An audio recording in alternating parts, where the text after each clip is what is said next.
Најавата на Организацијата на работодавачи за укинување на уврската за исплата на К15 за Синдикатот за градежништво е неприфатлива. Чудно е, велат оттаму, да се најават преговори за регрес за годишен одмор, ставка која се исплаќа еднаш годишно и представува само 1/4 од потрошувачката кошница. Ако се повикуваме дека одиме кон Европската унија и сакаме да ги утврдиме тие европски стандарди, знаеме дека западниот свет и западниот капитал на некој начин го стимулира работникот, па дава и верска плата, дава и 13-та плата, така да самата најава на Организацијата на работодавачи за укинување на ставката К15 е апсолутно за нас неприфатлив.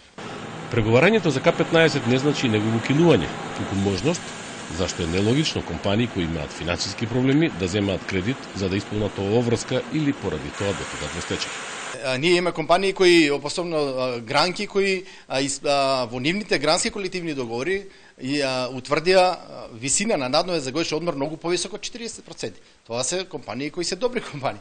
А имаме компании кои го исплаќаат надомесок за годишен одмор без проблеми во функционирањето и го исплаќаат на еден начин со задоволство затоа што на него плаќаат само персонален данок, не плаќаат придонеси. Но имаме компании овие во третата група ги исплаќаат кои навистина едва исплаќаат плата или вие како што реков не исплаќаат 3 месеца плата, а сега треба да исплаќаат надоме за годишен одмор што излегува нешто за нив сметат дека е нелогично во овој момент. Во Организацијата на работодавачи се надеваат дека ќе постигнат компромис во преговорите со синдикалните лидери, кои треба да започнат веднаш по одржувањето на Конгресот на ССМ.